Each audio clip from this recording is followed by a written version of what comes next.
Kamma Daf Yud Gimel Amud Bet, the right to consume lechem חיובא דבעלים. If the world belongs to Hashem, what gives us the right to consume altogether? Where do we get that right from? And we started to deal with this idea yesterday in the concept of Kohanim Mishulchan Gavoa Kazachi, that the Kohanim are allowed to eat of a korban, or according to Rabbi Yossi Aglili, as Rashi explained him, even the owner of the korban, his right to eat from the korban comes mishulchan gavoa kazach, that Hashem invites us to his table, so to say, and gives us the right to eat certain things. And we expanded that idea from the area of kodshim into the area of life in general. And today we take it a little bit further in understanding an element of the korban todah. A korban todah is, nowadays we bench gomel in place of a korban todah. When a miracle happens, when we're in a situation of danger and we experience being saved from that situation of danger, we used to bring a korban todah, a thanksgiving korban, which was a shlamim. So shlamim is the broader category of korban. It's a korban where the owner and his family and friends can join him in eating it. It's not restricted to the Kohanim or even to himself. There's an expanded participation. And he does so. Todah is a subcategory of a korban shlomim, which he brings specifically in order to give thanks. And we've got it in Parashas Tzav, Zot Torah Zevach HaShlamim Asher Yakriv LaHashem. These are the laws of the korban shlomim. It gives the various different shlomim. Then it says, Im al Todah Yakrivenu, if you're bringing the korban shlomim for thanksgiving, if that's the purpose, then there's additional specific mitzvot. And among the mitzvot that are specific to a korban todah are the need to bring a whole lot of bakery stuff as well, a whole lot of breads, different breads, bagels and pitas and crackers and matzahs. There's different types of bread. 40 loaves of bread altogether have to be brought with the korban. 4 get given to the kohen, and the rest are eaten by the owners of the korban. And the amount of time in which the korban can be consumed is shortened. The regular shlamim is 2 days and 1 night. So you bring the korban in the morning, you can enjoy it the whole of that day, that evening, you can invite people to dinner, and the next day you can invite people to lunch as well, and you can continue eating the next day. But a korban todah is only that day and night. It's not the next day as well. So the amount of food is increased and the amount of time is decreased. Explains the Netziv. Remember the Netziv we've gotten to know quite well in Bava Kamma, Rabbi Naftali Tzvi Yehuda Berlin. And the Rosh Yeshiva of Volozhin, his life spanned the whole of the 19th century virtually. And he's had 2 very well-known sons, Reb Chaim Berlin, who was a Haredi Rosh Yeshiva and Rov, both in Eastern Europe and Yerushalayim as well. And his other son was Reb Meir Bar Ilan. So the Bar Ilan University is named after Reb Meir Bar Ilan, who was one of the founders of the Dati Leumi movement. So out of the Netziv come these two movements. The new movement before the founding of the state and thereafter was one of the founders of that was Reb Meir Bar Ilan. But that's not his claim to fame. The Netziv's claim to fame are the Sforim that he left us, and his talmidim, who is the whole next generation of Rosh Yeshivas, all come from Volozhin, come from the Netziv. And the Netziv says, because what the Torah wants to do here is to encourage you to invite guests to the Su'udah and talk about the miracle. So the Torah gives you extra food, and he says, in fact, that the bread, v'imkein ha'ikar achilahu lechem chametz. It's important for our Gemara is to know that the important part of the whole process is the eating of the bread. Although there's a korban, and with the korban comes smicha and shchita and zrikas adam and all the avodas of a korban, and you've got to give a piece to the kohen, and all of that is there, and then you've got to eat the meat. But the important part, says the Netziv, is the bread. This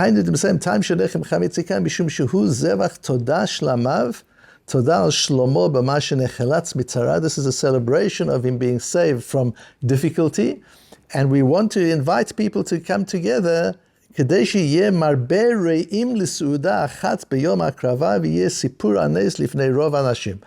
he should talk about the miracle in front of a big community of people. That's a Kiddush Hashem, and that's part of the meaning of the korban todah.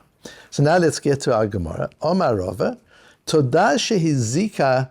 Now this is a typical case. We're going into technical details of a korban, of a sacrifice, and out of that a whole world opens up.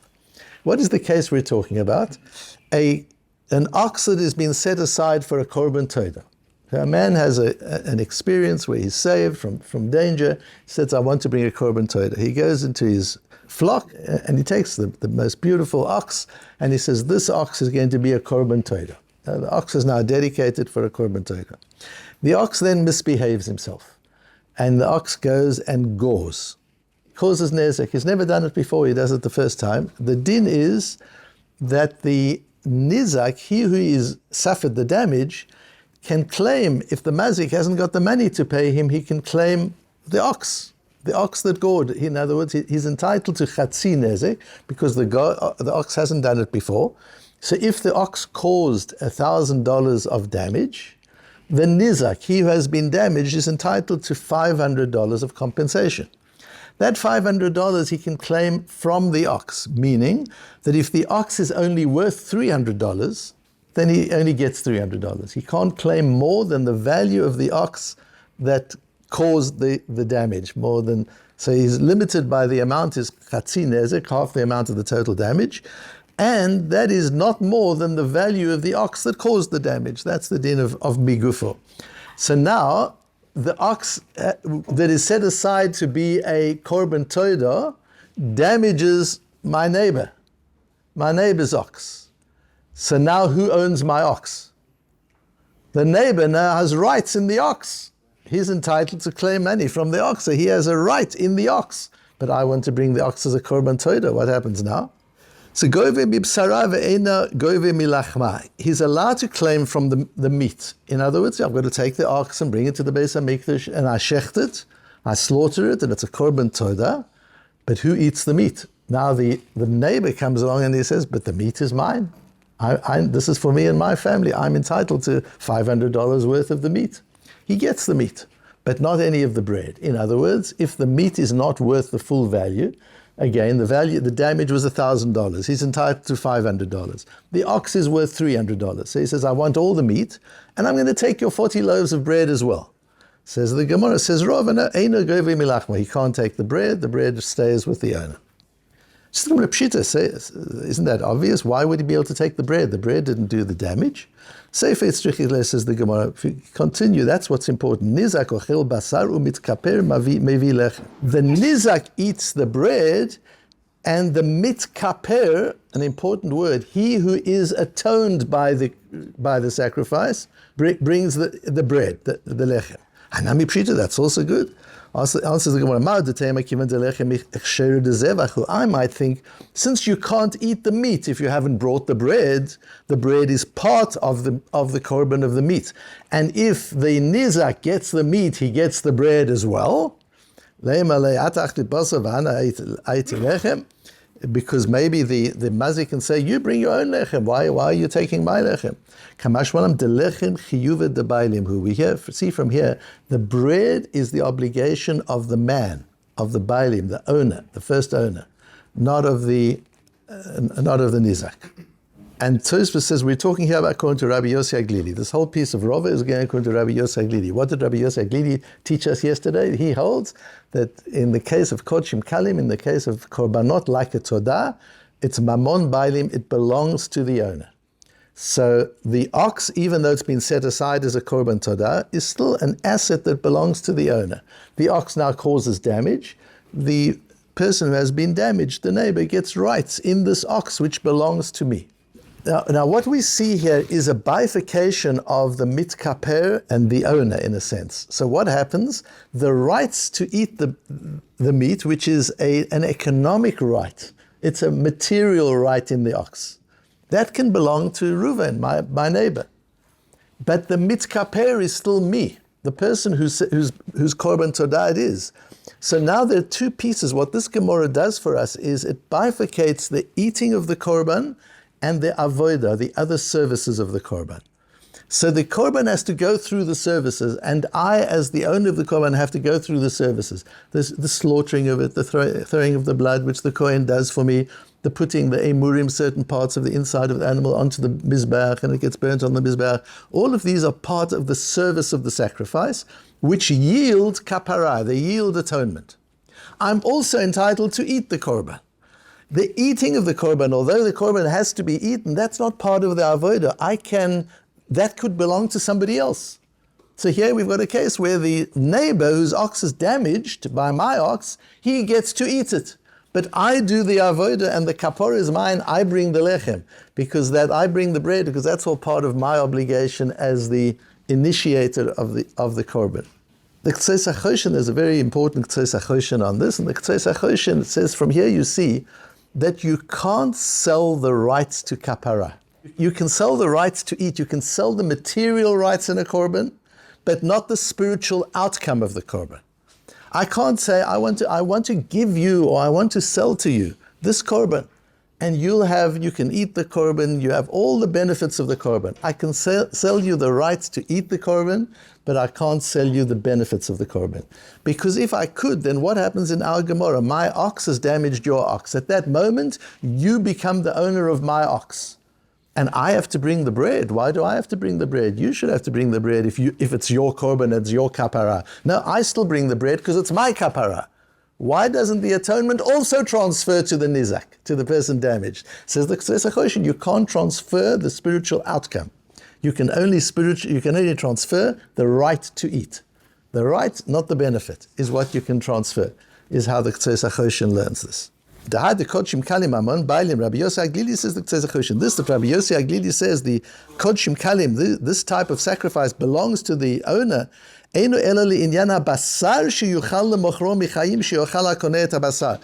only that you can transfer the right to eat the meat. But that I do the sacrifice for you. I'm giving you the benefit of the sacrifice. I'm going through the avodah. I'm serving in the Beis HaMikdash, and you're getting the benefit of that. That can't transfer. That remains yours. Reb Chaim Shmulevitz goes a little bit further in this. Reb Chaim Shmulevitz, as you know, is known for his Musar Shmuzim, because those got published and they're easily accessible. One can read and understand them. But the real greatness of Reb Chaim Shmulevitz is in his Gemara Shiurim. It's in the way he understands Gemara.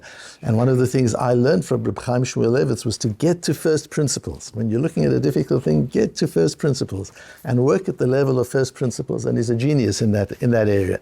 Reb Chaim Shmulevitz is one of the close talmidim of Reb Shimon Shkop. And Reb Shimon Shkop used to say that everybody should have a Rebbe among the Acharonim. You should have a Sefer that you study very, very consistently and carefully, and that becomes your teacher. He becomes the teacher of methodology. And Reb Shimon Shkop used to say his Rebbe was the K'tzos HaChoshen. So if the K'tzos HaChoshen was the Rebbe, so to say, although he was 100 years earlier, but Reb Shimon Shkop invested in, engaged, and understood the K'tzos HaChoshen and learnt a method of learning from the K'tzos HaChoshen. And Reb Chaim Shmulevitz was a close talmid of Reb Shimon Shkop, so who better than Reb Chaim Shmulevitz, who I had the honor of learning from, to be an exponent of the K'tzos HaChoshen for us, to explain it. And he says, you've got to bifurcate further. You've got to say every korban, and this is brought by his son-in-law, Reb Nochem, who we met yesterday. He quotes his father-in-law, V'omer Bezer Moiri Chami, and my father-in-law explains this. In every korban there are two ideas, two concepts. This is Reb Chaim Shmulevitz getting to first principles. Two concepts in every korban. Mevi umitkaper. Very important principle to understand.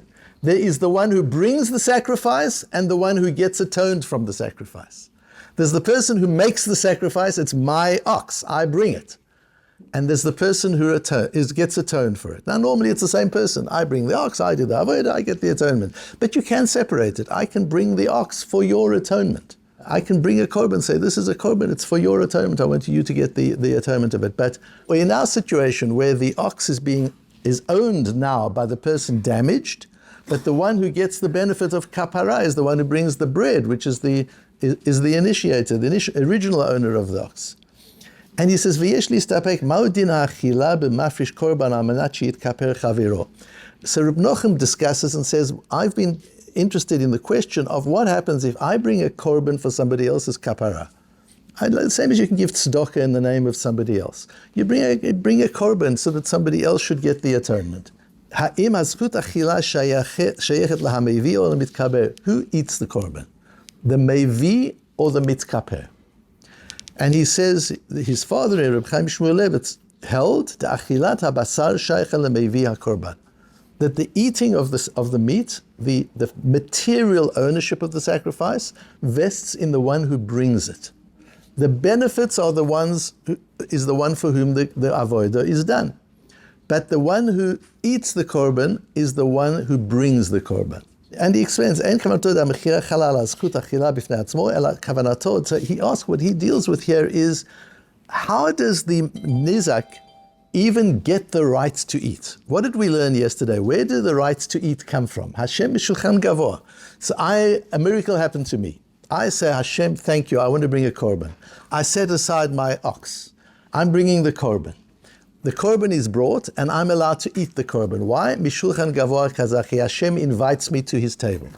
But how does Hashem invite my neighbor who's my ox damaged? Where does he come into the whole picture? Why is he even involved?